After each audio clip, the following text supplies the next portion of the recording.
नमः शिवाय, ओम नमः शिवाय, ओम नमः शिवाय, ओम नमः शिवाय, ओम नमः शिवाय, ओम नमः शिवाय। हे तपस्वी, अपनी आंखें खोलो। हम तुम्हारी तपस्या से अति प्रसन्न हुए। कहो, किस कारण तपस्या कर रहे हो? प्रभु, ये आपकी वाणी है। प्रभु, मुझे अपने कानों पर विश्वास नहीं हो रहा है।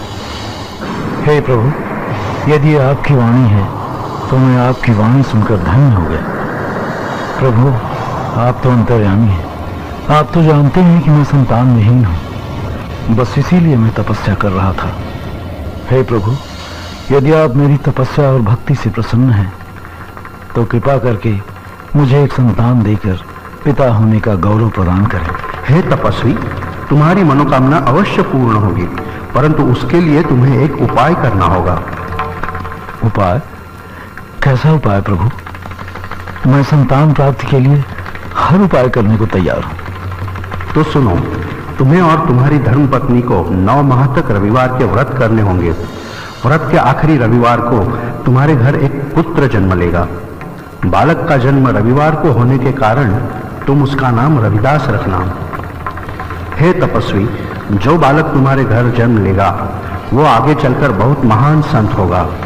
उसकी कीर्ति सारे संसार में होगी। वो बालक अपने ज्ञान से लोगों का सच्ची भक्ति के प्रति मार्गदर्शन करेगा। बहुत बहुत धन्यवाद प्रभु।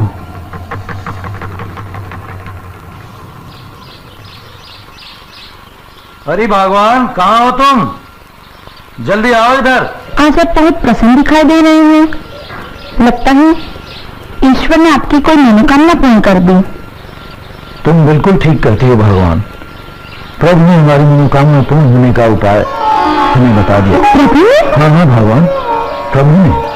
अभी अभी आकाशवाणी हुई है, मुझे भी विश्वास नहीं हो रहा था। क्या क्या बदलाया है? जरा मैं भी तो सुनो। भगवान, हमें 9 महीने तक रविवार के दिन व्रत रखने होंगे। बस यही सरल सा उपाय है, हमारी मनोकामना पूरी हो। तो ठीक है, हम 9 महीने तक हर रविवार को व्रत रखेंगे।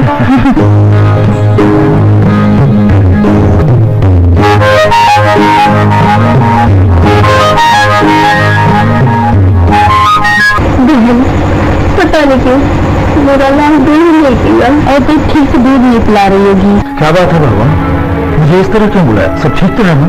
स्वामी मन नहीं कर रहा है। आप ऐसा कीजिए, जल्दी से जाके किसी वैद्यराज को बुला के लाइए। अच्छा अच्छा, तुम घर से काम लो, अपने आप को बच्चे को संभालो। मैं अभी वैद्यराज को लेकर आता हूँ। वैद्यराज जी प्रणाम भाई। अरे रघु, तुम इतने घबराए हुए क्यों? सब कुशल तो है? कुछ भी कुशल से नहीं है वैद्यराज जी, इसीलिए तो आपके पास आया हूँ। क्यों, क्या हुआ? जरा बैठकर अपनी समस्या बताओ। बैठने का समय नहीं है वैद्यराज जी, जल्दी से उठिए और चलिए मेरे साथ। ठीक है भाई, चलो।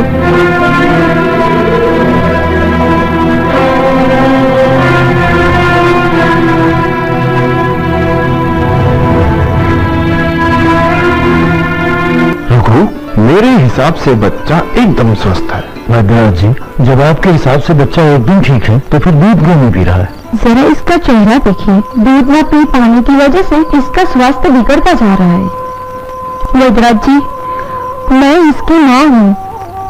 इसकी पल पल की खबर मुझे है। आप एक बार दोबारा इसका परीक्षण करके देखिए ना।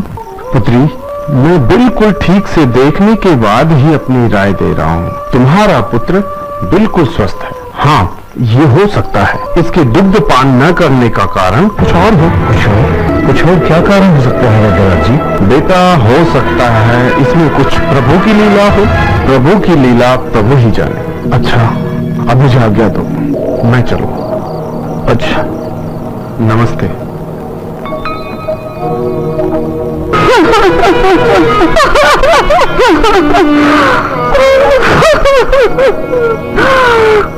हे प्रभु, ये तेरी कैसी लीला है? हमसे कोई पाप हुआ है तो इसकी सजा होने दे। हम दुखियार की परीक्षा लेके इस नन्ही से जान को सजा न दे। हमसे कोई भूल हुई है तो हमें सजा देना। लाल पे तरस खाओ। इस नन्हे से जान पर तरस खाओ।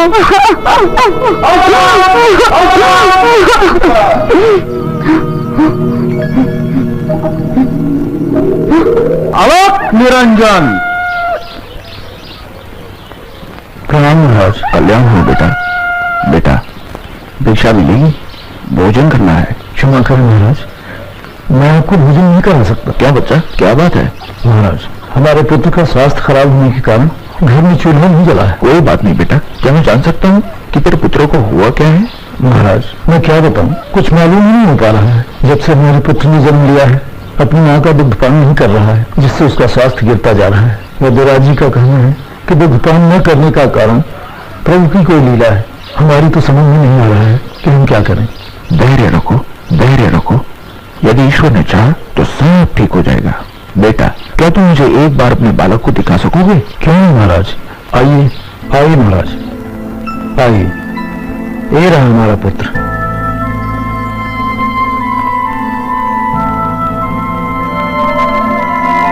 यदि तुम लोगों को बुरा ना लगे तो मैं इस बालक का परीक्षण एकांत में करना चाहता हूँ।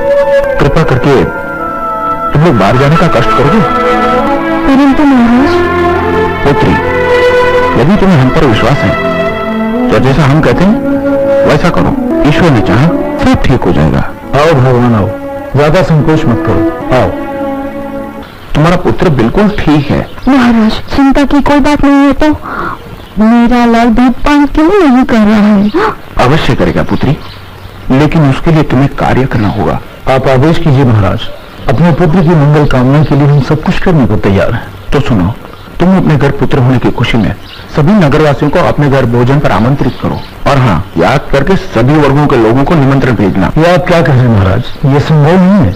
आपको शायद पता नहीं है कि मैं छोटी जात से और उच्च जात के लोग हमारे यहाँ भोजन करने के लिए हमारी गस्ती से गुजरना भी पसंद नहीं करते, और आप कहते हैं कि मैं उनको भोजन पर आमंत्रित करूं। ये कतई संभव नहीं महाराज। बेटा, तुम निराशावादी की तरह बातें क्यों करते हो? तुम सच्चे मन से प्रयत्न करो, बाकी सब ईश्वर के ऊपर छोड़ दो। महाराज, आप ठीक कहते हैं, आपके आज्ञा का पालन होगा। अच्छा बेटा, हम चलते हैं। ईश्वर ने चाहा तो सब अच्छा होगा। आलोक निरंजन।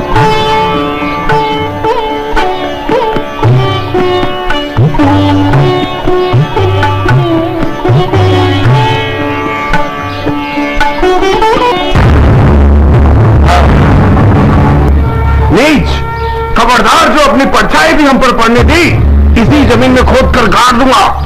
नीच, तूने हमारा धर्म भ्रष्ट कर दिया। तूने ये कैसा माया जाल रचाया है? आप लोग यूं क्रोधित न हो, मैंने कोई मायाजाल नहीं रचाया है। मेरे में पुत्र होने की खुशी में मैंने आप सब लोगों को निमंत्रण भेजा था, जो आप लोगों ने खुशी खुशी स्वीकार कर लिया। आप सब यहाँ अपनी इच्छा से पधारे हैं। खुशी तो दूर की बात, हक तो तुम्हारे यहाँ भौंकते भी नहीं आना चाहते। अब हम तुझे नहीं छोड़ेंगे। यहाँ उपस्थित भद्रजनों, ध्यान से सुनो। तुम सभी वर्ग के लोगों को यहाँ बुलाकर भोजन करवाने की लीला हमारी थी। जिस बालक ने रघु के घर में जन्म लिया है वह बहुत ज्ञानी, विद्वान एवं सच्चा ईश्वर भक्त है। उसी की इच्छा थी। आप सब लोग एक साथ सभी भेदभाव मिटाकर भोजन करें। बस उसी की इच्छा पूरी करने के लिए हमने ये लीला रची है। इसमें रघु का कोई दोष नहीं है। क्या माया थी, ये कुछ पता ही नहीं चला। चलो शीघ्र स्नान करके पवित्र होते हैं। चलो।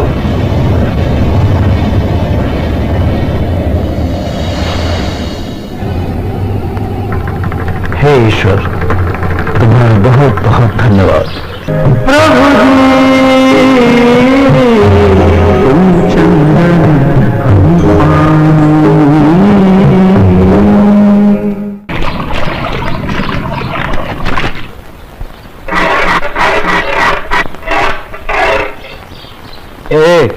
सुनो, हमारी जूती टूट गई है, क्या तुम इसे ठीक कर दोगे? हाँ हाँ शास्त्री जी, क्यों नहीं। अरे यही तो मेरा काम है। लाइए, दे दीजिए।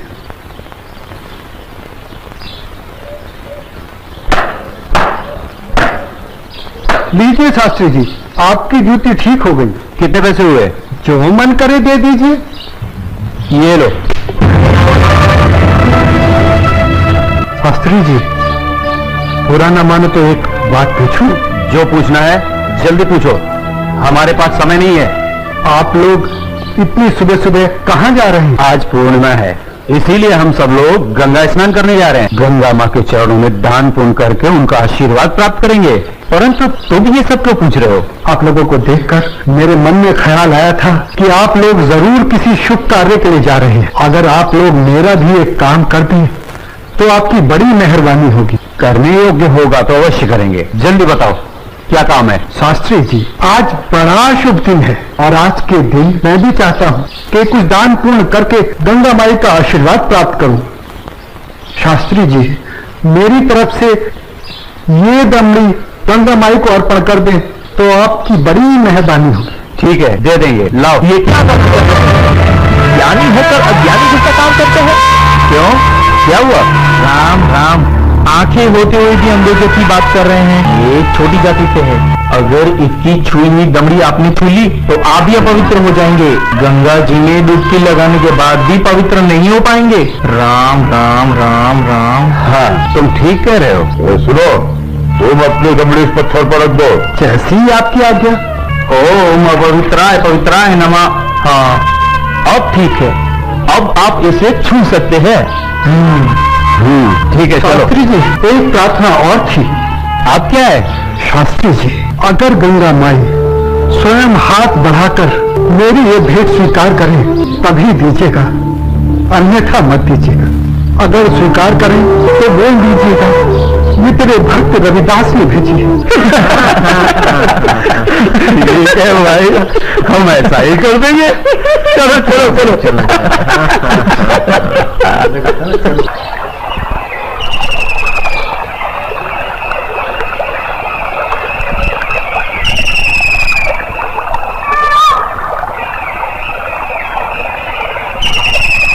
जय हो गंगा मैया की। हे माँ, तू अपनी कृपा सदा हम पे बनाए रखना माँ। यदि हमसे कोई पाप हो जाए तो अपनी इस पावन जल से उसे धो डालना माँ। हे माँ, तू अपनी शरण में हमें सदा रखना माँ। जय हो गंगा मैया। अरे मित्रा, आप कुछ भूल रहे हैं। क्या?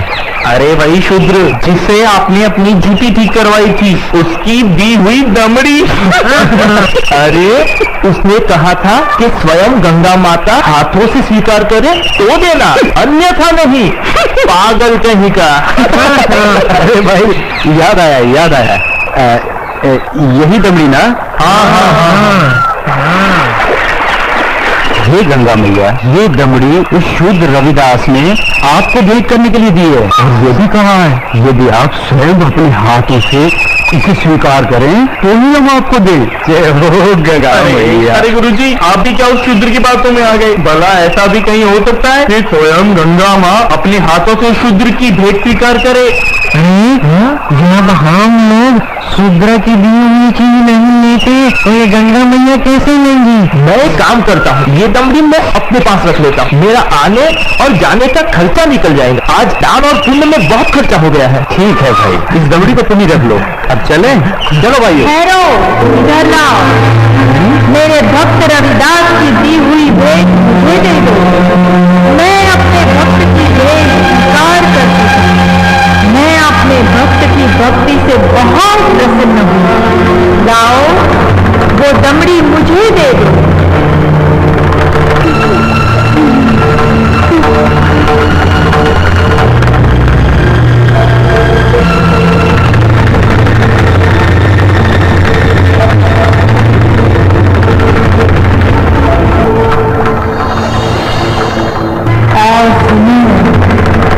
ये कंगन मेरी ओर से मेरे भक्त को दे देना और कहना मैंने उसकी भेंट स्वीकार कर ली।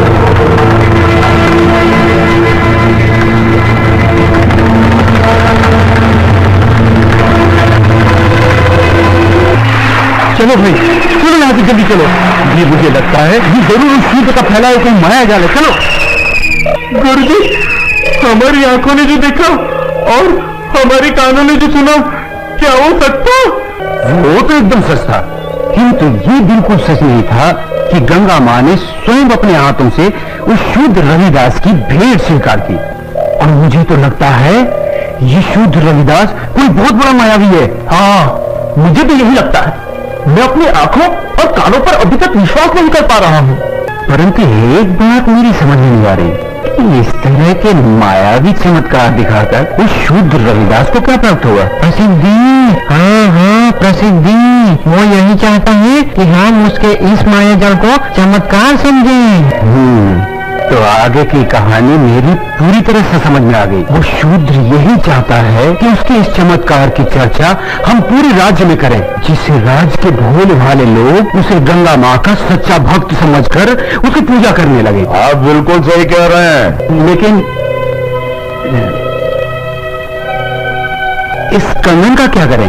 अरे करना क्या है, दे देते हैं शूद्र को। राम राम, कैसी मूर्खों जैसी बातें कर रहे हैं। ऐसा करते हैं, इस कंगन को महाराज के पास लेके चलते हैं। वो जरूर हमें इस कंगन के बदले में उचित इनाम देंगे। यही रहेगा। तो चलो महाराज के पास चलते हैं। लेकिन उस रविदास के बच्चे से क्या कहेंगे हम? अरे हम उसके घर के सामने से ही नहीं जाएंगे। बिल्कुल ठीक है। और वो इतना अंतर्यामी तो है नहीं। अरे उसे तो पता भी नहीं चलेगा कि गंगा माँ ने उससे देने के लिए कोई कंगन दिया भी है या नहीं। और देखो, ये कंगन गंगा माँ ने स्वयं अपने हाथों से हमें दिया है, इसलिए इस कंगन पर सिर्फ और सिर्फ हमारा अधिकार है। तो चलिए, ये तय हुआ कि कल हम सब महाराज के पास चलते हैं। और कल हम सब लोग डी बाबा वाले पेड़ के नीचे मिलते हैं। जय हो डी बाबा की। नहीं विश्वनाथ जी अभी तक क्यों नहीं आए? मुझे तो लगता है कि इनाम के बारे में सोचकर गुरुजी सारी रात सोए ही नहीं होंगे। तो आ गए विश्वनाथ जी, देर से आए पर दुरुस्त आए। क्या बात है भाइयों, आप लोग रात को घर नहीं गए क्या? अगर घर चले जाते तो धनवान कैसे बनाए। चलिए जरा जल्दी चलिए, हमें राजमहल पहुंचने में कहीं देर ना हो जाए। चलिए चलिए।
रविदास को इस पर ध्यान मत दीजिए, असली गली पकड़िए और निकल लीजिए। चलो, शाही बाग तक तो आ गए। अभी भगवान नीचे मुझे क्या दिख रहे? कुछ नहीं, मैं तो देख रहा था अपने वो गुरु हरिशंकर जी कहाँ रह गए? कहीं का। चलो महाराज से मिलते हैं। अरे भाई द्वारपाल, हम लोगों को महाराज से अभी मिलना है। अभी सूचना देता हूँ। रुको, पंडित जी के लिए सूचना की कोई आवश्यकता नहीं है, महाराज से अभी मिला देते हैं। आइए, चलो भाइयों। चलो।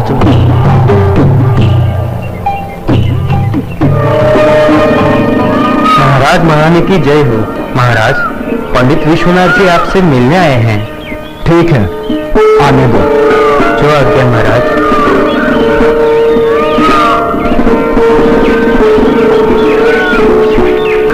महाराज की जय हो। महाराजा काशी नरेश और महारानी को मेरा प्रणाम स्वीकार हो। आप लोग हमसे इतनी सुबह सुबह क्यों मिलना चाहते हैं? महाराज मैं बताता हूँ, हमें हमारी वर्षों की भक्ति से जो फल प्राप्त हुआ है वो हम आपको भेंट करना चाहते हैं। वर्षों की भक्ति का फल? हमें तो कुछ समझ में नहीं आया। अगर भक्ति का फल आप लोगों को मिला है तो उसे आप हमें क्यों देना चाहते हैं? क्योंकि महाराज ये हमारे किसी काम का नहीं, ये तो सिर्फ महारानी जी के योग्य है। ये तो वास्तव में बहुत अद्भुत कंगन है, लेकिन ये तुम्हें कैसे प्राप्त हुआ? महाराज, ये कंगन हमारी भक्ति से प्रसन्न होकर स्वयं गंगा माँ ने भेंट स्वरूप हमें दिया है। क्या कहा? स्वयं गंगा जी ने आप लोगों को यह कंगन दिया है? सच महाराज, यह तो बड़ा अद्भुत कंगन है, इसने तो हमारा मन मोह लिया है। लेकिन इस एक कंगन का हम क्या करेंगे? इनसे कहिए इसके साथ का एक और कंगन लाकर दे। सुन लिया विश्वनाथ जी, अब आप लोग पूजा और भक्ति करके गंगा माँ से हमें इसमें का दूसरा कंगन भी ला कर दें। हम आपको मुंह मांगा इनाम देंगे। क्षमा करें महाराज, लेकिन इसमें का दूसरा कंगन हम आपको नहीं दे सकते। क्या नहीं दे सकते? हमारी आज्ञा का उल्लंघन करने की तुम्हारी हिम्मत। असल में महाराज, ये कंगन गंगा माँ ने हमारी भक्ति से प्रसन्न होकर हमें नहीं दिया, बल्कि उस शूद्र रविदास की भक्ति से प्रसन्न होकर उसे भेंट करने के लिए दिया है। क्या कहा? गंगा माँ ने स्वयं ये कंगन रविदास को भेंट करने को दिया है? हमें यकीन नहीं हो रहा, हमें सारी घटना विस्तार से बताओ।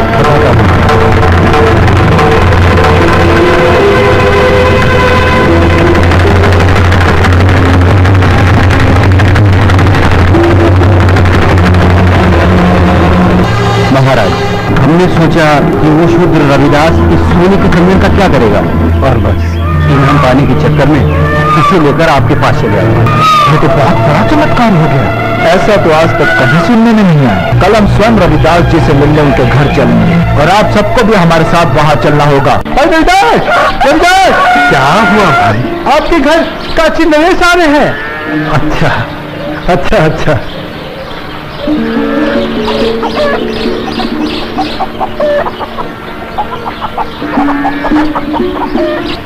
रविदास जी, महाराजा काशी नरेश आपसे मिलने आ रहे हैं।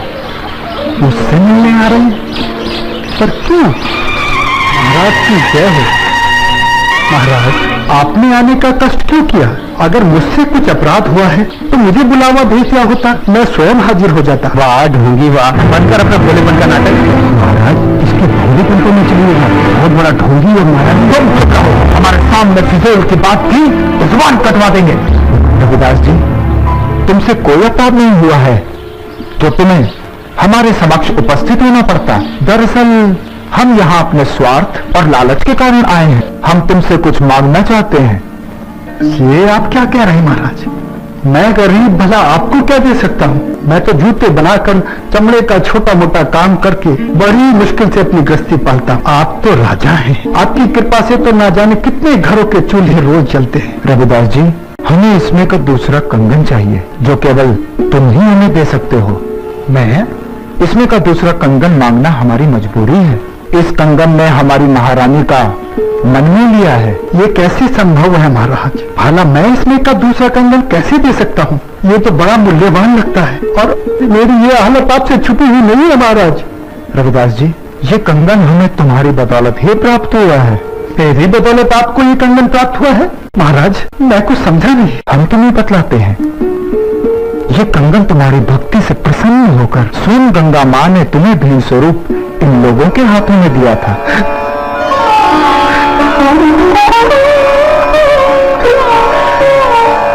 आप सच कह रहे हैं ना महाराज?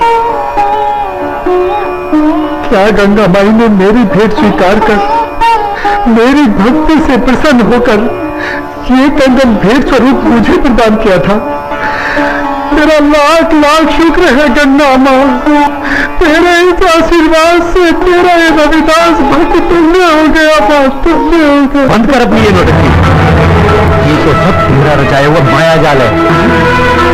मैं भला ऐसा किस लिए करूंगा?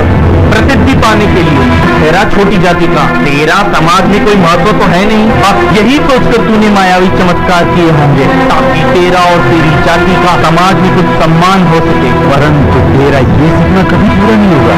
अगर तू सचमुच में गंगा माँ का सच्चा भक्त है तो गंगा माँ से दूसरा कंगन से बनवा ले और महाराज को दे दे। गुरु जी, मायावी चमत्कार एक आध बार होते हैं, बार बार नहीं। महाराज चलिए यहाँ से, यहाँ आपको कुछ हासिल नहीं होने वाला।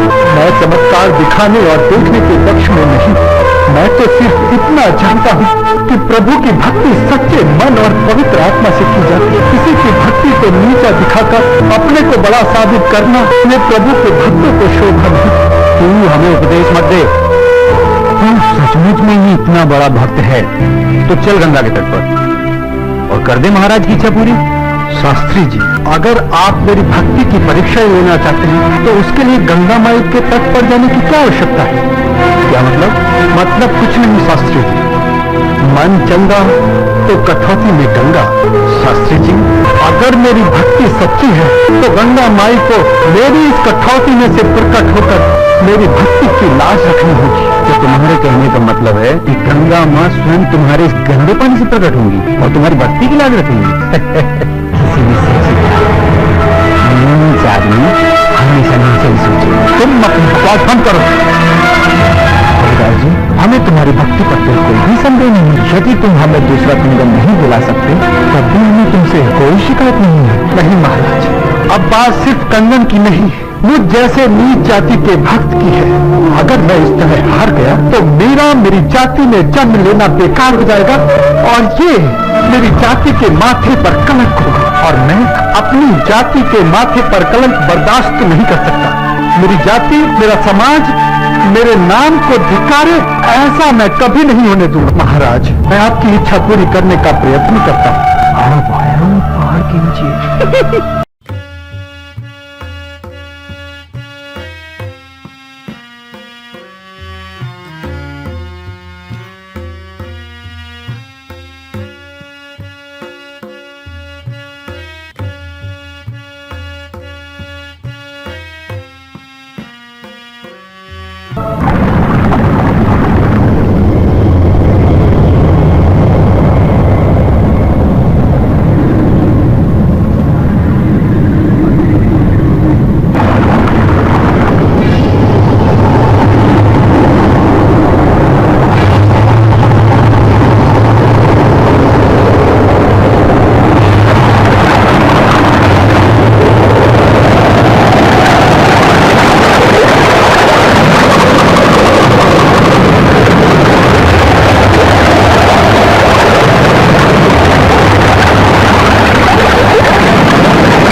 बोलो भक्त रविदास, लो ये कंगन ले लो।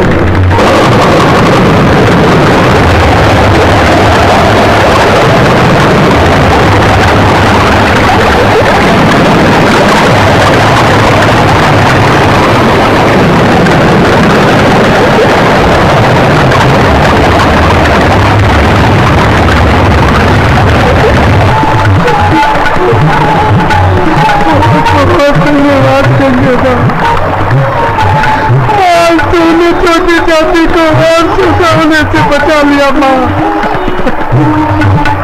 तूने मेरी लाज रखी वरना तेरा ये भक्त रविदास आज किसी को मुंह दिखाने के काबिल न रहता।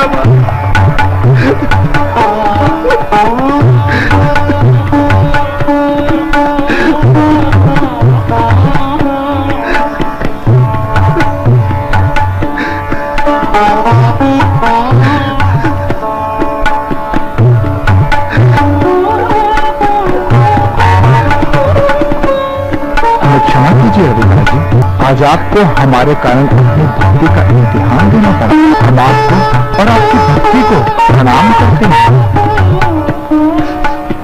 यदि हम कभी भी आपके काम आ सके तो इसे हम अपना सौभाग्य समझें। बोलो संत रविदास की जय, गंगा मैया की जय। अच्छा रविदास जी, अब हमें आज्ञा दीजिए। अब चलो यहाँ से। अपना मुंह काला कराने के बाद भी नहीं चलोगे क्या? अरे जल्दी करो भाग्यवान, बहुत देर हो रही है। हाँ हाँ, बस हो गया। पिताजी, हम हलवा लेकर कहाँ जा रहे हैं? बेटा, आज रामनवमी है। हम प्रभु राम का प्रसाद सारे गांव में बांटेंगे और फिर सत्संग करेंगे। पिताजी, मुझे भी मंदिर ले चलो ना, मैं भी भगवान के दर्शन करना चाहता हूँ। बेटा, भगवान के दर्शन के लिए मंदिर में जाने की क्या आवश्यकता है? भगवान तो सब जगह है, तुम में, मुझ में, सब में। और वैसे भी बेटा, ये समाज बड़ा कठोर है। हम लोगों को छोटी जाति में जन्म लेने के कारण मंदिर में प्रवेश की अनुमति नहीं है। मगर बेटा, ये हमारा दुर्भाग्य नहीं, ये इस समाज का दुर्भाग्य है, क्योंकि हमें इस समाज में मिलाए बिना इस समाज का स्वरूप पूरा नहीं हो सकता। मगर तू चिंता मत कर बेटा, अगर तू मंदिर जाकर भगवान के दर्शन करना चाहता है तो मैं तुझे मंदिर जरूर ले चलूंगा। लीजिए, तैयार हो गया। कहाँ जा रहे हैं बाप बेटे?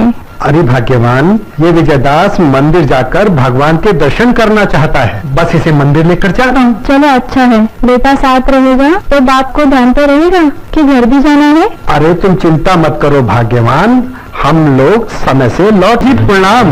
खुश रहिए सेठ जी, ये लीजिए प्रभु राम का प्रसाद। अरे तुम्हारे जैसे नीच जात का प्रसाद खाऊंगा तो मेरा धन भ्रष्ट हो जाएगा। अरे सेठ जी, ये भला आपने क्या कर दिया? प्रभु राम के प्रसाद का अनादर कर दिया। सेठ जी, आपको ये भी नहीं पता कि प्रभु राम के प्रसाद का क्या महत्व है? अरे ओ राम भक्त, मैंने भगवान राम के प्रसाद का अनादर नहीं किया है, मैंने तुम्हारे घर के बने हलवे का अनादर किया है। और तेरे घर का हलवा खाकर मुझे अपने धर्म को भ्रष्ट नहीं करना है। आज खाने को रोटी नहीं, चले है राम का भात बांटने। प्रभु राम है, उन्हें सद्बुद्धि दे। इन्हें नहीं पता इन्होंने कितना बड़ा अपराध किया है। हे प्रभु, इनको सद्बुद्धि दो मेरे प्रभु। चल बेटा।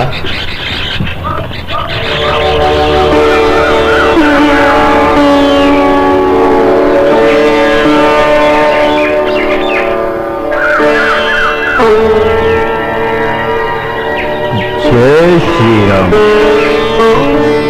अरे रविदास यहाँ?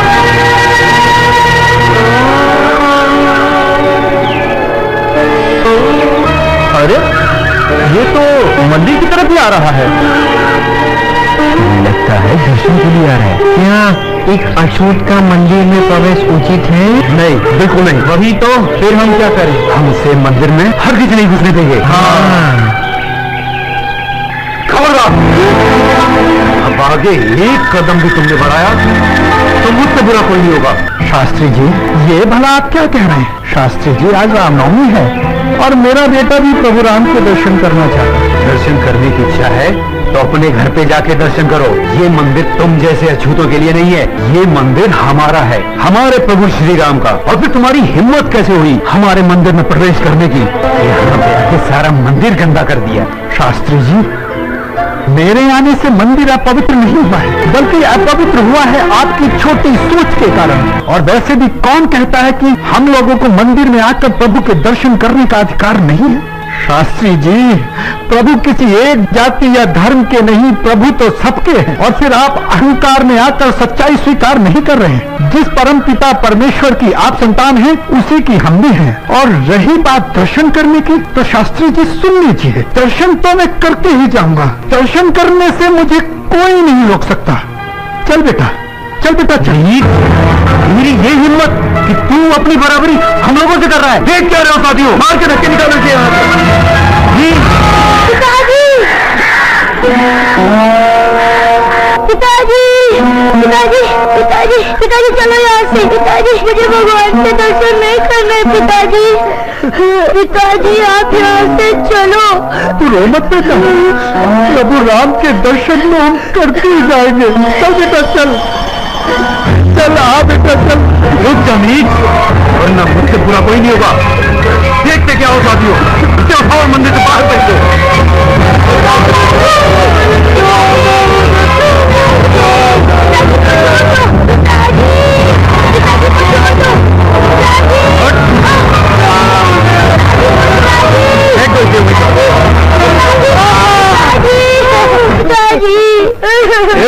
अगर अपने पिता की भलाई चाहता है तो ले जा यहाँ से। पिताजी, चलिए पिताजी, घर चलिए। मुझसे ही आपका अपमान देखा नहीं जाता। पिताजी, पिताजी, घर चलिए। नहीं बेटा नहीं, ये लोग हमारा अपमान नहीं कर रहे, ये अपमान कर रहे हैं मानवता का, इंसानियत का। और बेटा, आज प्रभु राम को ये साबित करना पड़ेगा कि इन अभिमानियों में और हम में कोई अंतर नहीं। इंसान इंसान सब बराबर है बेटा, तू चिंता मत कर।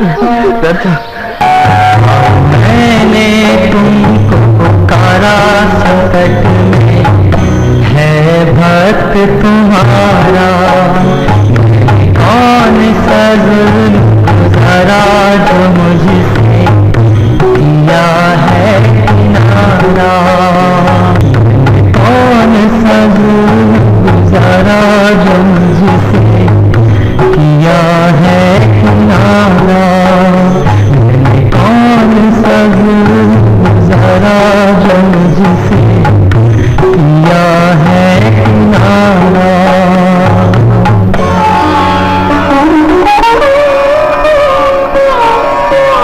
धन्य हो प्रभु, धन्य हो, तेरी लीला अपरंपार है प्रभु, तेरी लीला अपरंपार है।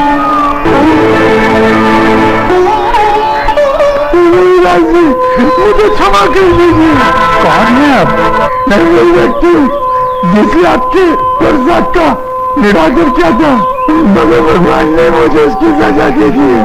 जिस घृणा से मैंने आपको अपमानित किया था, आज इसी घृणा की दृष्टि से लोग मुझे देख रहे हैं। चलो अच्छा हुआ, तुम्हें अपनी गलती का एहसास हो गया, और वैसे भी पश्चाताप से बढ़कर कोई सजा नहीं।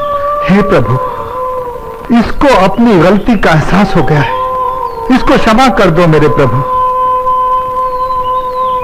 जाओ, प्रभु राम तुम्हें क्षमा करेंगे। मैं ठीक हो गया, मैं ठीक हो गया, मैं ठीक हो गया, ठीक हो गया, मैं ठीक हो गया, मैं ठीक हो गया। प्रभु राम की जय, रविदास जी की जय। रविदास जी, आप सही मानने में प्रभु जी के सच्चे भक्त हैं। वो होकर ज्ञानी है जो आपको पहचान नहीं रहे। मैं तो कुछ भी नहीं, केवल उसका भक्त हूँ। चल बेटा, चल। कोई उपाय कीजिए गुरुजी, यूं हाथ पर हाथ रखकर बैठने से कुछ काम नहीं चलने वाला। यदि इस अछूत को रोका नहीं गया तो वो अपनी मायावी शक्ति दिखा दिखाकर लोगों को अपने वश में कर लेंगे, और ये अंधविश्वासी लोग उसे ईश्वर का सच्चा भक्त समझकर उसकी पूजा करने लगेंगे। और यदि ऐसा हुआ तो लोग हमें धक्के मार मार के राज्य से बाहर निकाल देंगे। मेरे होते ऐसा कुछ नहीं होने वाला, क्योंकि मैंने एक ऐसी योजना बनाई है कि वो शूद्र अपने सारे मायावी चमत्कार दिखाना भूल जाएगा। और वो योजना क्या है, जरा हम भी तो सुने। तो सुनो, हम महाराज के पास जाएंगे और उनसे कहेंगे कि वो शूद्र अपने आप को सच्चा भक्त बताता है, तो इसका प्रमाण वो राज्य के भरे दरबार में दे। पर क्या महाराज हमारी बात मानेंगे? उस शूद्र ने तो पहले से ही कंगन देकर महाराज को अपने वश में कर लिया है। महाराज को हमारी बात माननी ही होगी, क्योंकि बात जब राज्य, धर्म और प्रजा के हित की हो तो प्रजा की ही बात माननी पड़ती है। पर हम महाराज से कहेंगे क्या? हम महाराज से कहेंगे कि वो शूद्र रविदास अपने झूठे चमत्कार दिखा दिखाकर लोगों को गुमराह कर रहा है, और ये सारे चमत्कार हम ऊंची जाति के लोगों को नीचा दिखाने के लिए कर रहा है। और यदि उस अछूत ने अपने आप को सच्चा भक्त साबित कर दिया तो? नहीं, ऐसा बिल्कुल नहीं होगा, क्योंकि चमत्कार कभी कभी होते हैं, बार बार नहीं। और फिर मेरी योजना ही ऐसी है। योजना क्या है महाराज, ये तो बताइए। योजना, हम महाराज से कहेंगे कि प्रभु राम की एक अच्छी मूर्ति सिंहासन पर रखवा दी जाए, और हर भक्त उसको अपनी भक्ति की शक्ति से अपनी ओर पुकारे। जिसके पास वो मूर्ति स्वयं चल के आ जाएगी, वही सच्चा भक्त कहलाएगा। और अगर मूर्ति हमारे पास भी नहीं आई तो? असंभव, ऐसा नहीं होगा, क्योंकि हम लोगों में से तो एक से एक बढ़कर विद्वान है। किसी न किसी के पास तो वो मूर्ति अवश्य आएगी, क्योंकि हमारे मंत्रों में इतनी शक्ति है कि हम पूरे ब्रह्मांड को अपनी ओर खींच सकते हैं। तो फिर वह मूर्ति क्या है? और दूसरी बात कि हम सब इतने सारे एक साथ हैं, लेकिन वो शूद्र अकेला है। क्या योजना है? अलख निरंजन। भाइयों, क्या आप मुझे रविदास जी के घर का पता बता सकते हैं? अबे ओ साधु के बच्चे, क्या हम तुझे शक्ल से शूद्र लगते हैं जो तू हमसे उस शूद्र का पता पूछ रहा है? बच्चा, क्रोधित क्यों होते हो? मैं इस गांव के बारे में अनजान हूँ ना है। रविदास जी इसी गांव में रहते हैं। वो अछूत गांव में नहीं, गांव के बाहर अछूतों की बस्ती में रहता है। वहाँ चले जाओ, किसी से भी पूछो, सब उसके घर का पता जानते हैं।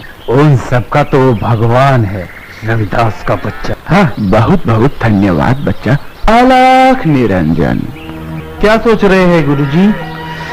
मैं सोच रहा हूँ कि ये अजनबी साधु आखिर उस शूद्र से क्यों मिलना चाहता है। जरूर कोई खास बात होगी। शंकर दयाल, तुम उस साधु के पीछे पीछे जाओ और छुपकर सारी बातें पता करो कि वो आखिर उस रविदास से क्यों मिलना चाहता है। बाद में हम तुम्हें नदी के किनारे मिलते हैं। आलोक निरंजन, रविदास जी, ओ रविदास जी। कौन है भाई? आया, अभी आया। प्रणाम महाराज। महाराज, आप कौन हैं और मेरा नाम कैसे जानते हैं? रविदास जी, प्रभु के सच्चे भक्तों को पहचान की कोई आवश्यकता नहीं होती, और आपकी भक्ति की चर्चा तो पूरे राज्य में है। मैं आपकी इतनी चर्चा सुनकर ही आपसे मिलने चला आया। ये तो आपका बड़प्पन है। आइए विराजिए। अलख निरंजन। प्रणाम महाराज। लीजिए महाराज जी, पहले कुछ जलपान ग्रहण अरे अरे कीजिए। भाग्यवान, तुम ये क्या कर रही हो? भला महाराज हमारे घर का जलपान कैसे ग्रहण कर सकते हैं? क्यों नहीं कर सकता? महाराज, शायद आपको पता नहीं, हम लोग बहुत छोटी जाति से हैं। ये तुम कैसे बातें कर रहे हो रविदास जी? इतने बड़े ज्ञानी होकर अज्ञानी की तरह बातें कर रहे हो। छोटी जाति में जन्म लेने वाला मनुष्य क्या मनुष्य नहीं होता? महाराज, आप बिल्कुल ठीक कर रहे हैं, लेकिन इस समाज में मनुष्य की पहचान उसके गुणों से नहीं, उसकी जाति से होती है, उसके कर्म से होती। समाज की इस व्यवस्था को बदलना पड़ेगा और एक ना एक दिन वो वक्त आएगा, जरूर आएगा। वाह वाह रविदास जी, वाह। जैसा सुना था वैसा ही पाया। बस तुम्हारे दर्शन करना चाहता था। वैसे तुम्हारी हालत देखकर मैं तुमसे कुछ निवेदन करना चाहता हूँ। हाँ हाँ महाराज, बोलिए। रविदास जी, मेरे पास एक पारस पत्थर है। ये एक ऐसा अनमोल पत्थर होता है जिसे यदि किसी लोहे की चीज से छुला दो वो सोना बन जाती है। देखो, मैं तुम्हें इसका चमत्कार दिखलाता और मैं चाहता हूँ तुम इसे अपने पास रख लो और इसका उपयोग करो। वैसे भी तो मैं तीर्थ यात्रा पे जा रहा हूँ। मैं इसे लेकर कहाँ कहाँ घूमूंगा। मैं इसका ध्यान नहीं रख पाऊंगा, क्योंकि अगर मैं इसका ध्यान रखूंगा तो मैं प्रभु का ध्यान नहीं कर सकूंगा। तुम कृपा करके मेरा ये बोझ कम कर दो और इसे अपने पास रख लो और अपनी दरिद्रता दूर करने में इसका उपयोग करो। ठीक है महाराज, अगर जरूरत पड़ी तो कर लूंगा। आप ऐसा कीजिए, अपनी इस अमानत को यहीं कहीं छप्पर में रख दीजिए। और हाँ, याद रखिएगा कहाँ रख कर जा रहे हैं। यात्रा से वापस आकर वहीं से उठा लीजिएगा। रविदास जी, जी मैंने उसे खुरपे के पास रख दिया। ठीक है। अच्छा, तो अब मैं चलता हूँ। अच्छा महाराज, प्रणाम। ईश्वर आपकी यात्रा सफल करे। कल्याण हो। ईश्वर तुम्हारी सहायता करे। अलख निरंजन, अलख निरंजन। गुरुजी, गुरुजी, आप लोग अभी तक यहीं हो? अरे क्या बात है, और इस तरह से गला फाड़ फाड़ के क्यों चिल्लाए जा रहे हो? अरे बात ही चिल्लाने वाली है। अगर आप सब सुनेंगे तो खुशी से उछल पड़ेंगे।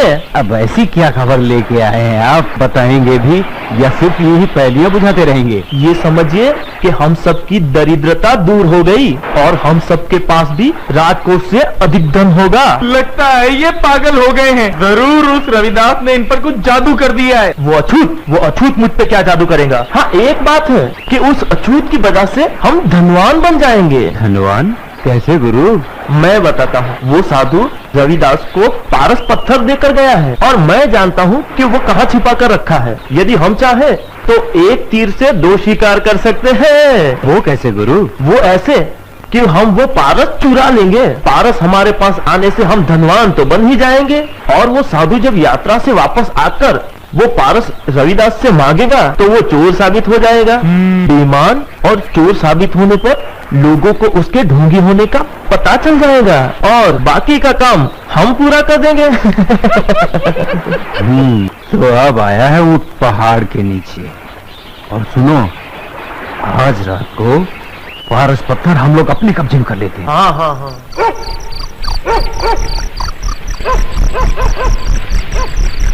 शंकर दयाल, जाओ वो पारस निकाल लाओ। अभी लाए गुरुजी।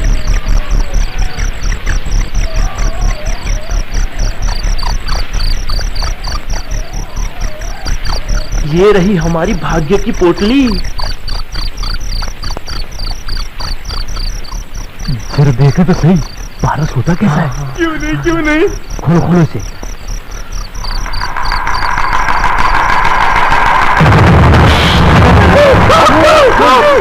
कौन है भाई? कौन है भाई?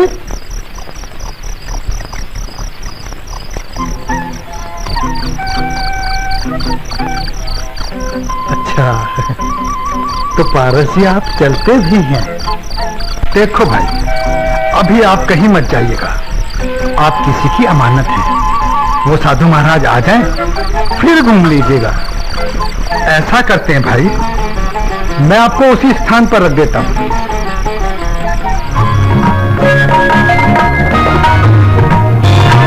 पार ब्रह्म हो तुम परित्राता, मुकुड़ा विनाशक सुख के दाता।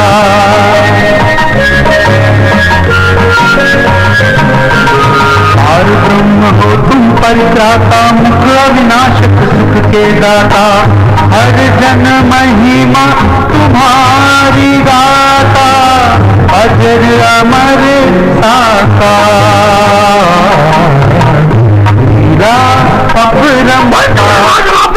रविदास, पूजा पाठ भजन कीर्तन के उपदेश देकर तू क्या साबित करना चाहता है? ढोल, काशी तक तो ठीक था, प्रयाग में नहीं चलेगा। और सुन, तू जिस जाति में पैदा हुआ है वही काम कर। ये पूजा पाठ भक्ति का काम हमारे ब्राह्मणों का है और हम ही करेंगे, क्यों भाइयों? हाँ, कौन कहता है भक्ति और पूजा पाठ का अधिकार सिर्फ आप लोगों को है? ईश्वर पर सबका बराबर अधिकार है। और फिर आप किस मुंह से मुझे ईश्वर की भक्ति करने से मना कर रहे हैं? माना मैं अछूत हूँ, लेकिन शास्त्री जी, कौन से शास्त्र में लिखा है कि हम अछूतों को प्रभु का नाम लेने का अधिकार नहीं है? शास्त्र दुआ में शास्त्र मत सिखा। सदियों से यही चलता आया है कि मनुष्य अछूतों से प्रेम नहीं करते। तो कैसे संभव है कि भगवान तुमसे प्रेम करेंगे? जब हमारे दिल में तुम्हारे लिए जगह नहीं है तो भगवान के दिल में जगह कैसे हो सकती है? क्षमा करना शास्त्री जी, आपको अपनी तुलना ईश्वर से करना शोभा नहीं देता। इससे ही पता चल जाता है आप कितने ज्ञानी हैं। और रही बात प्रभु की भक्ति की, तो मेरा ये मानना है कि जितना अधिकार आप लोगों का है उतना ही हम अछूतों का भी है। हम भी उसी परमपिता परमेश्वर की संतान हैं जिसकी आप लोग हैं। तो ठीक है, तो आज ये बात साबित हो ही जाएगी कि प्रभु का सच्चा भक्त कौन है और पूजा करने का अधिकार किसको है, तुम्हें या हमें? शास्त्री जी, आखिर आप कहना क्या चाहते हैं? मैं आपका मतलब नहीं समझा। विदास, हम अपना अपना सालिग्राम गंगा जी में बहाएंगे। जिस किसी का भी सालिग्राम नदी पर तैरेगा वो ही सच्चा भक्त होगा, वो ही प्रभु का आराधक होगा। क्षमा करे शास्त्री जी, मैं किसी भी तरह की शर्त लगाने के पक्ष में नहीं। जरा आप ही मुझे बताइए कि हम एक दूसरे को छोटा बड़ा साबित करने के चक्कर में प्रभु का इम्तिहान क्यों ले? आप लोग बड़े हैं, बड़े ही रहें, हम लोग छोटे हैं, छोटे ही ठीक हैं। इसमें शर्त लगाने की कोई आवश्यकता नहीं है। लेकिन एक बात जरूर है, हमसे प्रभु की भक्ति करने का अधिकार कोई नहीं छीन सकता।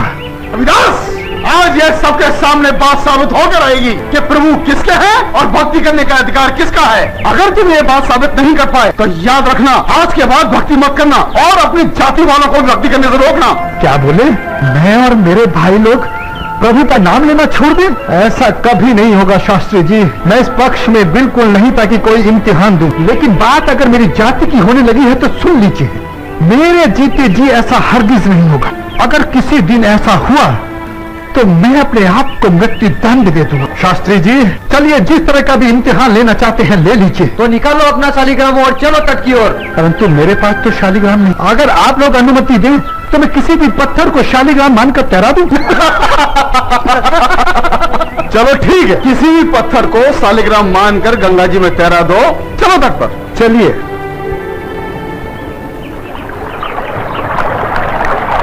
तैराइए अपना शालिग्राम। पहले आप।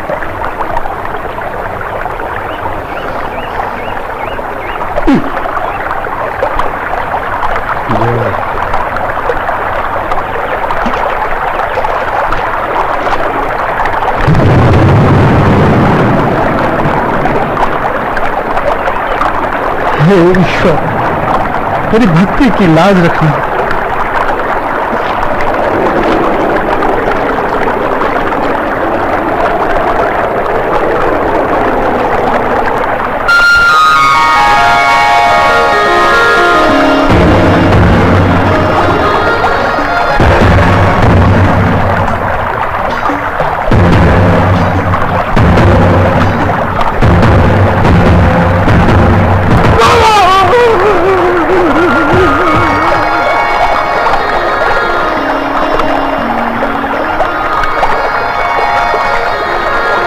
गुरुजी, गुरुजी! लगता है ये मनुष्य फिर कोई बुरी खबर लेके आया है। गुरुजी, समझो कि आपका दाना पानी खत्म और साथ में हमारा भी। क्या बक रहे हैं आप ये? मैं बक नहीं रहा हूँ, जो कुछ सुन के आया हूँ, अगर आप सुनेंगे तो आपके भी होश उड़ जाएंगे। क्या खबर सुन के आए हैं? कुछ बताएंगे भी? वो शूद्र रविदास इस नगर के लोगों का ही नहीं बल्कि आसपास के नगरों में भी चमत्कार दिखाकर लोग उसकी जय जयकार कर रहे हैं। वो भला कैसे? शूद्र रविदास ने प्रयाग में अपने मायावी चमत्कार दिखाकर लोगों को अपना प्रशंसक बना लिया है। पहले तो उसकी जाति के लोग ही उसके साथ जुड़े थे, मगर अब तो अन्य जाति के लोग भी उसके साथ जुड़ गए हैं। लोग उसे ईश्वर का सच्चा भक्त समझने लगे हैं और ये हमारे भविष्य के लिए अच्छी बात नहीं है। ये तो वाकई में सोचने वाली बात है। अरे इसमें इतना सोचने वाली क्या बात है? अब समय आ गया है कि हम अपने राम बाण का इस्तेमाल करें। महाराज काशी नरेश दरबार में पधार रहे हैं।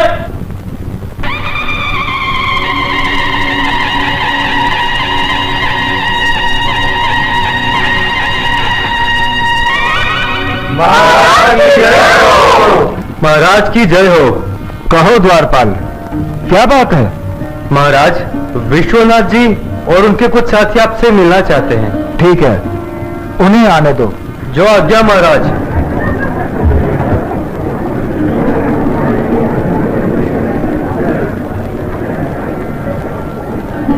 महाराज की जय हो। कहिए विश्वनाथ जी, आप लोग हमसे क्यों मिलना चाहते हैं? महाराज, आज हम आपसे ये जानने के लिए आए हैं कि हम लोगों को आपके इस राज्य में रहने का अधिकार है या नहीं। क्यों नहीं है विश्वनाथ जी? और वो कौन है जो आप लोगों को राज्य से निकालना चाहता है? क्षमा करें महाराज, यदि हमने उसका नाम बताया तो आप बुरा मान जाएंगे, क्योंकि वो आप ही का सर चढ़ाया हुआ है। कौन है हमारा सर चढ़ाया हुआ? जरा हमें भी तो पता चले। वो शूद्र रविदास। विश्वनाथ जी, ये आप क्या कह रहे हैं? उस दिन हमने और आपने स्वयं अपनी आंखों से देखा कि रविदास जी ईश्वर के कितने बड़े भक्त हैं। प्रभु की भक्ति के अलावा उन्हें दूसरी किसी चीज में कोई रुचि नहीं है। वो बिना क्यों चाहेंगे कि आप लोग इस राज्य में ना रहें? क्षमा करें महाराज, रविदास जो दिखता है वो है नहीं। अरे वो कोई प्रभु का सच्चा भक्त नहीं है। वो तो केवल मायावी चमत्कार करता है एवं काला जादू दिखाता है, और इस बात को हम पूरे दरबार के सामने साबित भी कर सकते हैं महाराज। और यदि नहीं कर पाए तो? महाराज, अगर हम ये बात साबित नहीं कर सके तो अपनी हार मान लेंगे और उस शूद्र रविदास को पालकी में बिठाकर पूरे नगर में घुमाएंगे। और अगर वो हार गया तो उसे भी यही करना होगा महाराज। साथ ही उसे राज्य छोड़कर हमेशा हमेशा के लिए यहाँ से जाना होगा महाराज। ठीक है, हमें तुम्हारा प्रस्ताव मंजूर है। अब ये भी बता दो, तुम किस प्रकार अपनी बात सच साबित करोगे? महाराज, पहले उस रविदास को इस राजसभा में बुलवाया जाए और आगे की सारी बात हम उसकी उपस्थिति में ही आपको बताएंगे। ठीक है मंत्री जी, पूरे सम्मान के साथ रविदास जी को हमारे दरबार में शीघ्र उपस्थित कीजिए और उनसे कहना यह हमारा हुक्म नहीं, हमारी प्रार्थना है। जो आ गया महाराज। संत रविदास की जय हो। कहिए, आपने आने का कष्ट कैसे किया? रविदास जी, महाराज ने आपको दरबार में बुलाया है। महाराज ने मुझे दरबार में बुलाया है? सच मेरे लिए आज बड़े सौभाग्य का दिन है। चलिए भाग्यवान, मैं जरा महाराज के दर्शन करके आता। पर आप लौटेंगे कब तक? अरे जल्दी लौट आऊंगा भाग्यवान। चलिए चलिए जल्दी से।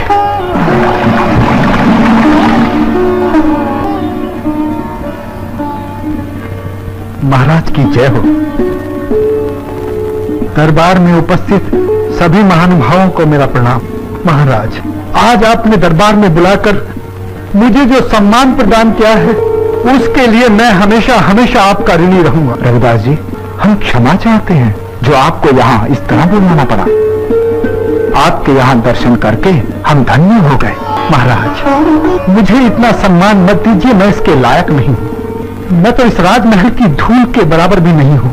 बताइए महाराज, मेरे लिए क्या आदेश है? हम आपको कैसे बतलाएं रविदास जी कि हमने आपको यहाँ क्यों बुलवाया है? दरअसल हम बड़ी दुविधा में फंस गए हैं। महाराज, आपकी दुविधा मैं दूर किए देता हूँ। रविदास, तुम्हें महाराज ने अपनी मर्जी से यहाँ नहीं बुलाया, बल्कि हमारे कहने पर तुम्हें यहाँ बुलाया गया है। परंतु मुझे इस तरह बुलवाने का कारण ये है रविदास कि आज तुम्हें इस भरे दरबार में सबके सामने अपनी सच्ची भक्ति का प्रमाण देना होगा। ये आप क्या कह रहे हैं शास्त्री जी? भला कोई प्रभु की सच्ची भक्ति का इम्तिहान कैसे दे सकता है? प्रभु की सच्ची भक्ति तो सच्चे मन और पवित्र आत्मा से की जाती है। तो आप ही बताइए, कोई अपने सच्चे मन और पवित्र आत्मा को कैसे दिखा सकता है? और अगर मैं दिखा भी दूं तो इस समय आपको नहीं दिखाई दे, क्योंकि आपकी आंखों पर अभी अभिमान का पर्दा पड़ा हुआ है। क्यों अपनी मायावी चमत्कार दिखा सकते हो, अपनी भक्ति नहीं दिखा सकते? रविदास जी, जैसा कि तुमने अभी कहा कि प्रभु की भक्ति सच्चे मन और पवित्र आत्मा से होती है, तो ठीक है। अगर तुम सच्चे भक्त हो तो प्रमाण देने में हर्जी क्या है? और अगर तुम प्रमाण नहीं दे सकते तो हम सबको पालकी में बिठाकर पूरे नगर में घुमाना होगा, और साथ ही साथ ये नगर, ये राज्य छोड़कर यहाँ से हमेशा हमेशा के लिए जाना होगा। शास्त्री जी क्या बोले? मैं ये राज्य छोड़कर चला जाऊं? शास्त्री जी, हार मानकर तो मैं राज्य तो क्या, ये दरबार छोड़कर भी नहीं जाऊंगा, क्योंकि अगर ऐसा हुआ तो ये मेरे प्रभु की सच्ची भक्ति की हार होगी, और मैं अपने जीते जी ऐसा हरगिज नहीं होने दूंगा। शास्त्री जी बताइए किस तरह मेरी भक्ति का मुझे प्रमाण देना होगा? महाराज, आपसे एक निवेदन है कि प्रभु राम की एक सुंदर सी मूर्ति यहाँ किसी ऊंची स्थान पर रखवा दी जाए, और हम दोनों अपनी भक्ति की शक्ति से उसे अपनी ओर पुकारेंगे, और जिसके पास भी वो मूर्ति चल के आ जाएगी वही कहलाएगा प्रभु राम का सच्चा भक्त। कहो रविदास, तुम्हें मंजूर है? जैसी आप लोगों की इच्छा। प्रभु राम ने शबरी के जूठे बेर खाकर ये साबित कर दिया था कि वो सिर्फ प्रेम के भूखे हैं, और हम सब उनके लिए समान हैं। और आज अगर मुझे दशरथ पुत्र श्री राम को अपनाने का मौका मिल रहा है तो मैं इस मौके को व्यर्थ नहीं जाने दूंगा। शास्त्री जी, आप हर तरह से मुझसे बड़े हैं, सो पहला हक आपका बनता है। पहला प्रश्न आप लोग कीजिए। विश्वनाथ जी, ये तो सही कह रहा है, हम हर तरह से इससे बड़े हैं, इसलिए पहला हक तो हमारा ही बनता है। ठीक है विश्वनाथ जी, पहले आप कोशिश कीजिए। मंत्री जी, श्री राम जी की मूर्ति की व्यवस्था की जाए।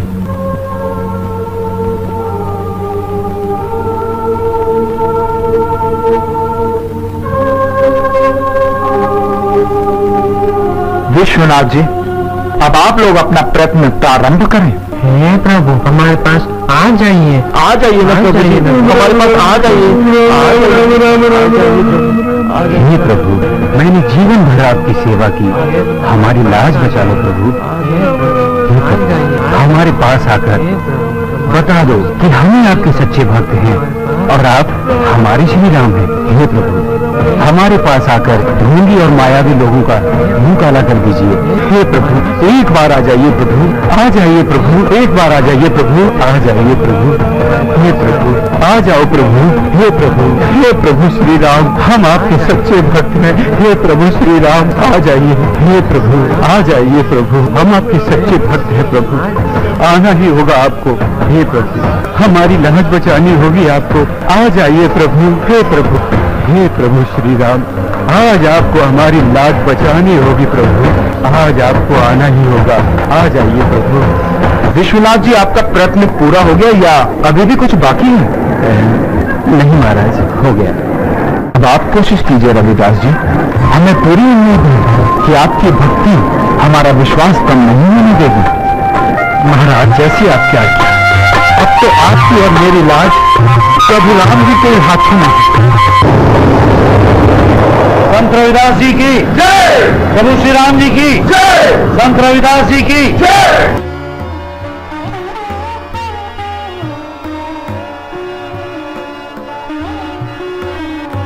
रविदास जी, आप धन्य हैं, धन्य हैं आप। आपकी भक्ति अपरंपार है। आज आपने सिद्ध कर दिया कि यदि सच्चे मन और पवित्र आत्मा से प्रभु को पुकारा जाए तो वो अपने भक्तों की लाज जरूर रखते हैं। चलिए विश्वनाथ जी, अब आप लोग शर्त के अनुसार रविदास जी को पालकी में बिठाकर पूरे नगर में घुमाएंगे। नहीं नहीं महाराज, उन लोगों को क्षमा कर दीजिए, वो लोग नहीं जानते उन लोगों ने क्या अपराध किया है।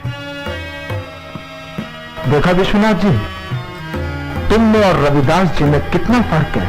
तुम लोग हमेशा इन्हें नीचे गिराने की कोशिश में लगे रहते हो, और एक ये है जो जीत कर भी तुम्हारे लिए क्षमा चाह रहे हैं। अगर वास्तव में तुम लोग अपने किए पे पछता रहे हो तो अब भी वक्त है, क्षमा मांग लो इनसे। रविदास जी, हमसे बहुत बड़ा पाप हो गया है। अब भविष्य में कभी ऐसी गलती नहीं होगी। हमने आपकी भक्ति को धूल, पाखंड, मायावी, ना जाने क्या क्या कह के बुलाया, किंतु आपने तो सिद्ध कर दिया कि प्रभु की सच्ची भक्ति जो भी सच्चे मन और पवित्र आत्मा से करते हैं, प्रभु उन्हीं के होते हैं, फिर वो चाहे किसी जाति के क्यों ना हो। हमें क्षमा कर दीजिए रविदास जी। शास्त्री जी, ये क्षमा मांगकर अपने आप को शर्मिंदा मत कीजिए। सच मानिए, हम आपकी बहुत इज्जत करते हैं। आप बड़े हैं, आपका फर्ज बनता है हमें सही रास्ता दिखाएं, ना कि गलत। और हाँ, आज के बाद कहीं भी कभी भी किसी भी परीक्षा के बीच में ईश्वर को मत लाना। महाराज, अब मुझे इजाजत दीजिए। घर पर मेरा बच्चा मेरी राह देख रहा हो। जैसी आपकी मर्जी रविदास जी।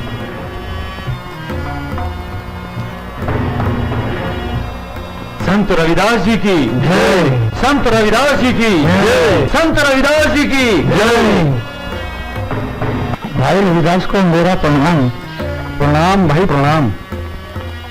इतने समय बाद इस भाई की याद कैसे आ गई? कितनी बार याद किया तुम्हें, लगभग हर रोज तुम्हारा जिक्र क्या करता हूँ। कैसे हो तुम? अच्छा हूँ। बच्चे और भौजाई वो सभी ठीक है? अच्छा अच्छा, आओ आओ। कहो कैसे आना हुआ? भाई से मिलने की इच्छा हुई, सो चला आया। तुम्हारे ज्ञान, भक्ति और चमत्कारों के चर्चे हर तरफ हो रहे हैं, इसलिए मैं भी तुम्हारे पास आ गया। कुछ ज्ञान मुझे भी दे दो। क्यों मजाक करते हो भाई? मैं भला तुम्हें ज्ञान दूंगा? अरे भाई, तुम तो ज्ञान का भंडार हो, भंडार। ये शायद मेरी भाभी है ना? तुमने ठीक पहचाना।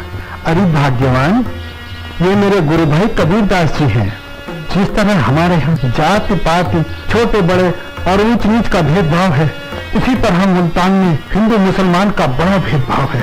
और भाई कबीर आजकल इसी बुराई को दूर करने का प्रयास कर रहे हैं। क्यों भाई, मैं गलत तो नहीं कह रहा? भाई रविदास, तुम भला कैसे गलत हो सकते हो? अब यही बातें करते रहोगे या इस भाई को जलपान को ही पूछोगे? मैं भी कितना पागल हूँ। भाई के आने की खुशी में सुध बुद्धि खो बैठा।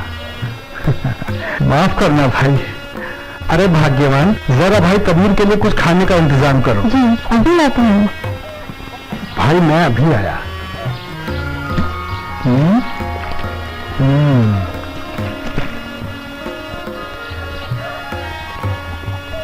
लो भाई, जब तक तुम्हारी भाभी तुम्हारे लिए खाने के लिए कुछ लाए, ये जल पीकर अपनी आत्मा को शांत कर लो। क्या हुआ? किस सोच में पड़ गए? अभी तो बोल रहे थे बड़ी जोरों से प्यास लगी, और जब पानी दे रही हूं तो पी नहीं रहे हो। पी लो भाई, पी लो। ये जल तुम्हारी आत्मा को शांति प्रदान करेगा। सोच रहा था सफर से आया हूँ, पहले हाथ मुंह धो लूं, फिर पानी पीऊंगा। हाथ मुंह किधर धोना है? इधर, इधर सामने धो लो।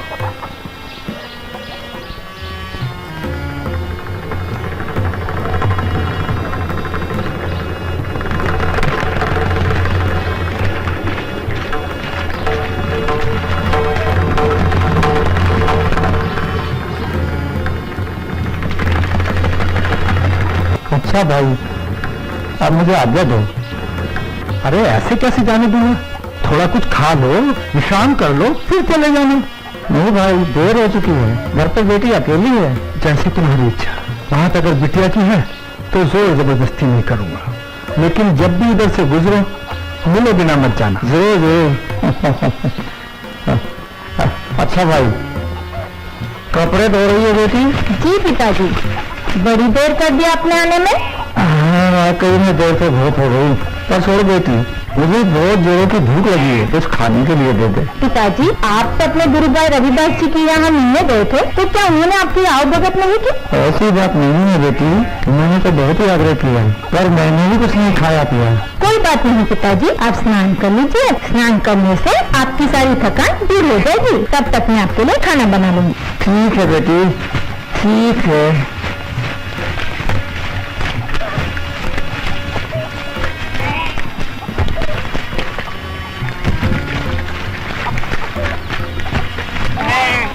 बेटी, ये मेरी धोती थोड़ी मैली हो गई है, इसे साफ कर दूं? जी पिताजी। और मैं ना कर आता हूँ। जी।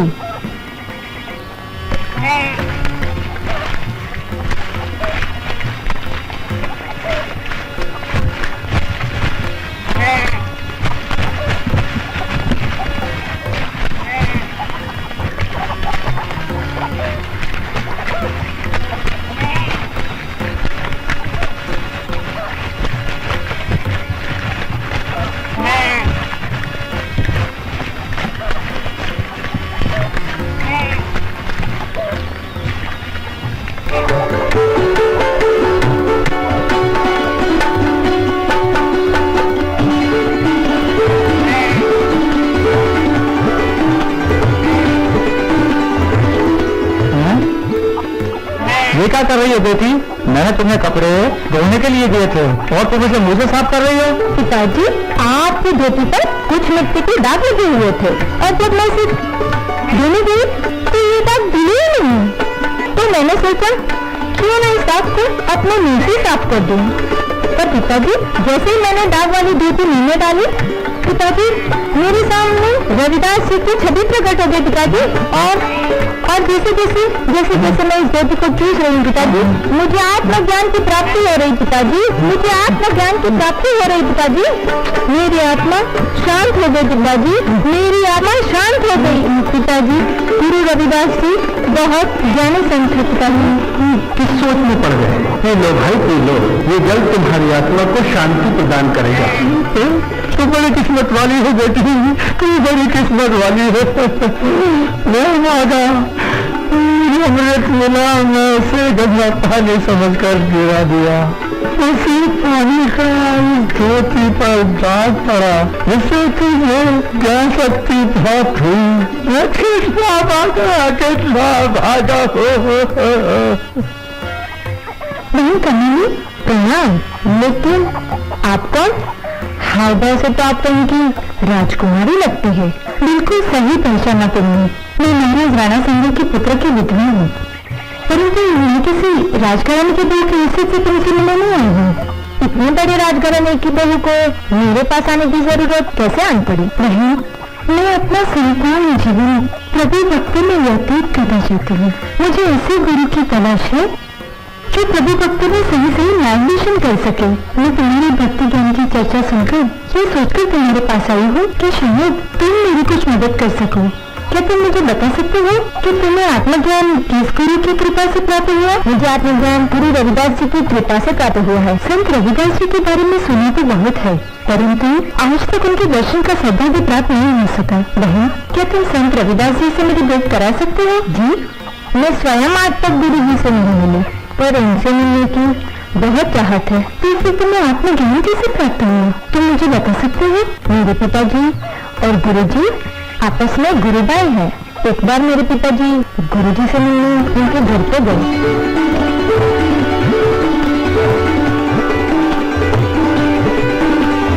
क्या ये सच है? हाँ, ये बिल्कुल सच है।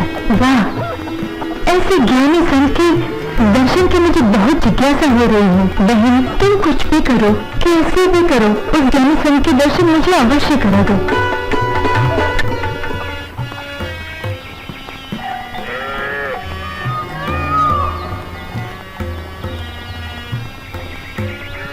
बेटी, थोड़ा पानी मिलेगा? अवश्य।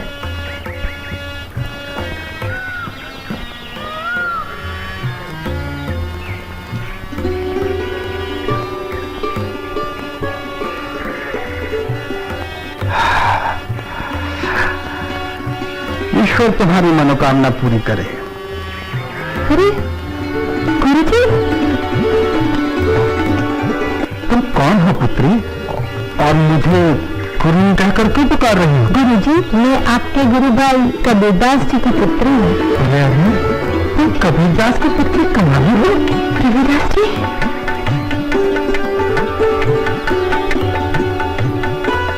आप कौन है? गुरुजी, मेरा नाम मीरा है। मैं महाराज राणा संघ के पुत्र की विधवा हूँ। मैं आप ही की तलाश में बहन कमली के पास आई थी, परंतु ये तो मेरा सौभाग्य है कि आप स्वयं यहाँ आ गए। आपको मेरा प्रणाम। आप किस कारण मुझसे मिलना चाहती थी? गुरुजी, मैं अपना सारा जीवन प्रभु भक्ति में बिताना चाहती हूँ। मुझे ऐसे गुरु की तलाश थी जो मेरा सही मार्गदर्शन कर सके। क्या आप मेरी सहायता करेंगे? मेरा मतलब है, क्या आप मेरे गुरु बनकर मेरा मार्गदर्शन करेंगे? मैं भला आपका क्या मार्गदर्शन करूँगा? आप तो स्वयं श्री कृष्ण की इतनी बड़ी भक्त हैं। आपका मार्गदर्शन तो स्वयं श्री कृष्ण करेंगे। आपकी भक्ति की कीर्ति तो सारे संसार में फैलेगी। सच्ची भक्ति में आपका बहुत बड़ा नाम होगा। आपको किसी गुरु की आवश्यकता नहीं पड़ेगी। और जिस तरह आपने मुझे पानी पिलाकर मेरी आत्मा को शांत किया है, उसके लिए मैं तुम्हें ज्ञान प्रदान करता हूँ। तुम्हें इसी से हर ज्ञान की प्राप्ति हो जाएगी। तुम सच्चे मन से एकाग्र होकर बिना किसी की चिंता किए श्री कृष्ण की भक्ति करती रहो। तुम्हारे लिए ये रविदास का वचन है। तुम्हारी कीर्ति सारे संसार में फैलेगी। कृष्ण भक्ति में तुम्हारा बहुत बड़ा नाम होगा, बहुत बड़ा। मैं समझ गई। मैं आज और अभी से आपको अपना गुरु मानती हूँ। आपने आज जो मेरा मार्गदर्शन किया है, मैं इसी मार्ग पर चलकर अपना सारा जीवन व्यतीत कर दूंगी। गुरुजी, आपसे प्रार्थना है, आप हमारे साथ राजमहल चलिए और वहाँ कुछ दिन निवास कीजिए। बहुत बहुत धन्यवाद। मैं तुम्हारा निमंत्रण स्वीकार करता हूँ और तुमसे वादा करता हूँ कि शरीर त्यागने से पहले एक बार तुम्हारे महल में अवश्य आऊंगा। अच्छा, अब मैं चलता हूँ।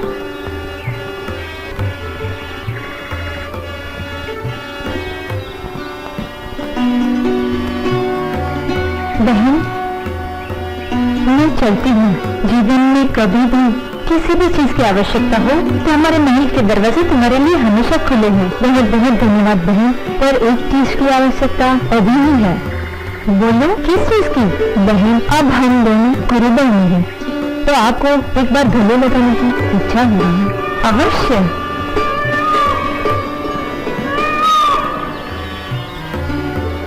अच्छा, अब मैं चलती हूँ।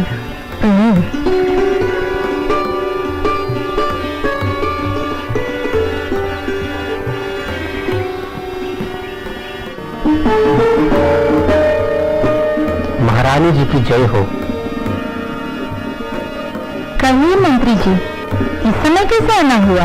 महारानी जी, महाराज ने आपको अभी बुलाया है। जी।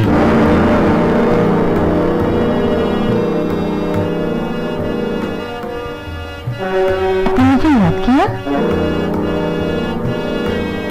मीरा, हमारे सुनने में आया है तुमने किसी अछूत को अपना गुरु बनाया है। मैंने संत रविदास जी को अपना गुरु बना लिया है। मीरा, तुम ये साधु संतों का चक्कर छोड़कर राज्य के कार्य में हाथ बटाओ। ये हमारा हुक्म है। मैंने अपना सारा जीवन प्रभु श्री कृष्ण को अर्पित कर दिया है। कृपया आप मुझे राजपाट के मोह में मत बांधिए। मीरा, यदि तुमने हमारी आज्ञा का पालन नहीं किया तो ये हम भूल जाएंगे कि तुम हमारी पुत्रवधू हो। पिताश्री, आप जो उचित समझे कीजिए, पर मुझे आज्ञा। मंत्री जी महाराज। इससे पहले मीरा के वजह से हमारी जयदशाई हो, हम मीरा की जीवन लीला ही समाप्त कर देंगे। आपका मतलब नहीं समझा महाराज। जाओ।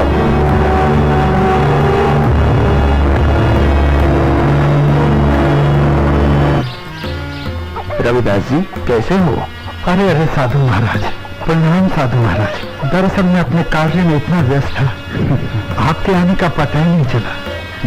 कहिए, आपकी यात्रा कैसी रही? यात्रा तो ईश्वर की कृपा से बहुत अच्छी रही, परंतु तुमसे दोबारा मिलकर मुझे प्रसन्नता नहीं हुई। मुझसे मिलकर प्रसन्नता नहीं?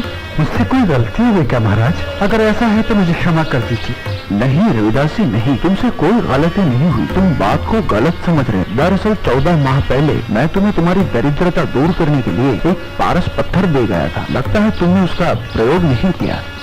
कहाँ है वो पारस? महाराज, जहाँ आप रख गए थे वहीं रखा होगा। और रही बात प्रयोग करने की, मुझे उसकी आवश्यकता नहीं पड़ी। मेरे लिए तो प्रभु राम और उनकी भक्ति पारस से भी बढ़कर है।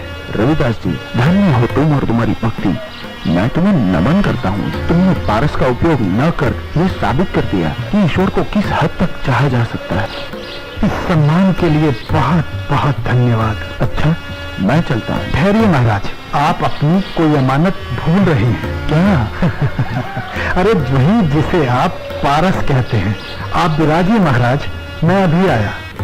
अलख निरंजन। लीजिए महाराज।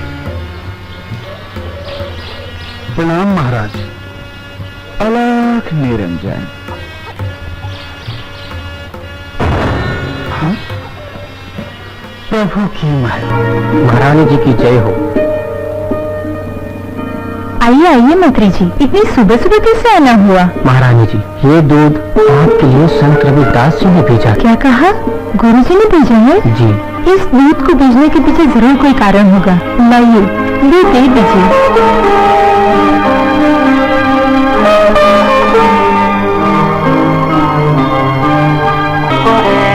हे प्रभु, मेरे गुरु जी की लाश तेरे हाथ में है। उन पर अपनी कृपा सदा बनाए रखना।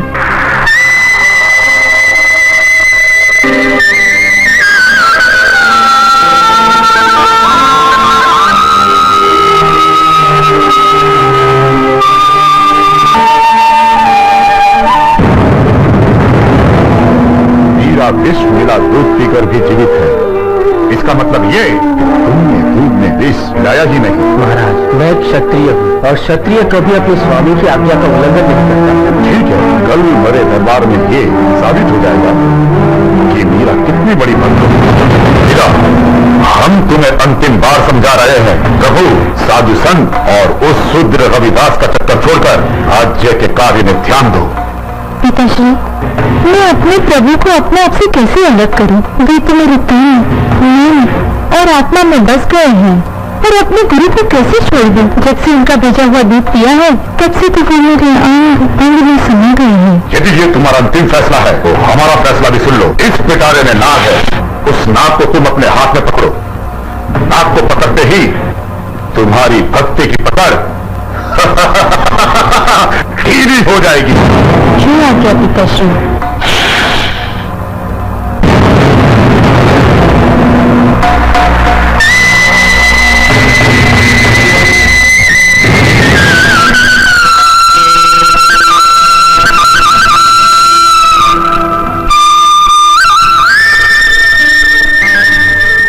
प्रभु, आज आपने अपनी मीरा की लाश रखी।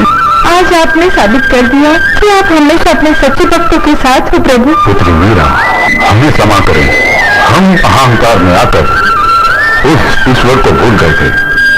हम ही हैं वो संत रविदास जिसने भक्ति के प्रति तुम्हारा सही मार्गदर्शन किया है। पुत्री, हम भी संत रविदास जी के दर्शन करना चाहते हैं। पिताश्री, आपको अपनी गलती का एहसास हो गया है, यही आपकी सबसे बड़ी सजा है। यदि आप संत रविदास जी के दर्शन करना चाहते हैं तो आप उन्हें सम्मान के साथ आमंत्रित कीजिए, वे अवश्य आएंगे। ठीक है पुत्री। मंत्री जी, संत रविदास को आदर सम्मान के साथ यहाँ लाने का प्रबंध किया जाए। यहाँ उपस्थित दरबारियों एवं प्रजागण, हम अपने दरबार में आप सबका स्वागत करते हैं और स्वागत करते हैं हमारे बीच उपस्थित महान संत रविदास जी का।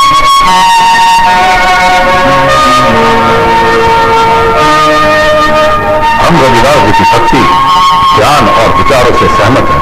रविदास जी इस बात का जीता जागता प्रमाण है कि छोटी जाति में जन्म लेने से कोई छोटा नहीं होता, बल्कि छोटा होता है तो अपने विचारों से। दरबारियों, हम रविदास जी का राज्य सम्मान करना चाहते हैं। मंत्री जी, रविदास जी का राज्य सम्मान किया जाए। ठहरिए महाराज, इस अछूत का सम्मान करके आप हमारा और सभा में उपस्थित सारे विद्वानों का अपमान कर रहे हैं। ये आप क्या कह रहे हैं? इसका जन्म एक छोटी जाति में हुआ है और इसे अपनी जाति के अनुसार ही कार्य करना चाहिए। धर्म और ज्ञान के प्रचार के लिए हम लोग हैं और हमारी पवित्रता के प्रमाण के लिए हमारे तन पर ये जनेऊ है। इस अछूत के पास क्या है तो ढोंगी है। बस कीजिए, बहुत हो चुका। मेरा और मेरी जाति के लोगों का मानो इस जाति में जन्म लेना अभिशाप हो गया है। मैं पूछता हूँ, क्या अंतर है आप में और हम लोगों में? अरे आप क्या बोलेंगे, मैं बताता हूँ। जिन 5 तत्वों से आप लोग बने हैं, उसी से हम लोग भी बने हैं। फिर ये ऊंच नीच का भेदभाव किसने पैदा किया? आप लोगों ने। ईश्वर ने तो हमारे माथे पर नहीं लिख भेजा था हम अछूत हैं। और हाँ, अगर जनेऊ ही श्रेष्ठता का प्रमाण मात्र है तो मेरी बात कान खोलकर सुन लीजिए। जनेऊ सिर्फ तन पर नहीं, आत्मा पर धारण होता है। अरे बंद कर अपना यह प्रवचन। यदि जनेऊ आत्मा पे धारण होता है तो निकाल कर दिखा जनेऊ अपनी आत्मा से। हे प्रभु, आज फिर तेरे भक्त की इज्जत दांव पर है। आज अगर मैं हारता हूँ तो ये मेरी नहीं, तेरी हार होगी, क्योंकि तूने हमें छोटी जाति में जन्म देकर सही किया या गलत, इसका फैसला तुमको आज यही सबके सामने करना होगा।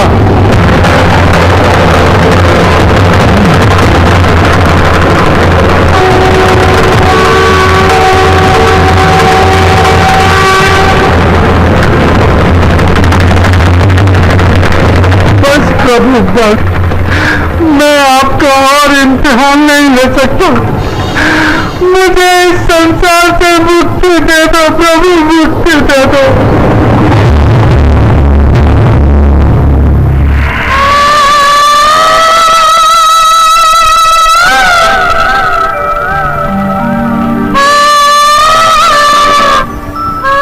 मीरा, हम संत रविदास की भक्ति को प्रणाम करते हैं।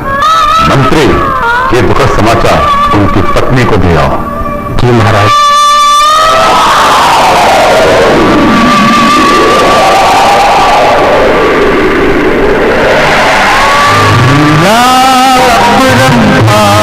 प्रभु जी तेरी आका सब संसार, अपरंपार प्रभु जी तेरी आका सब संसार।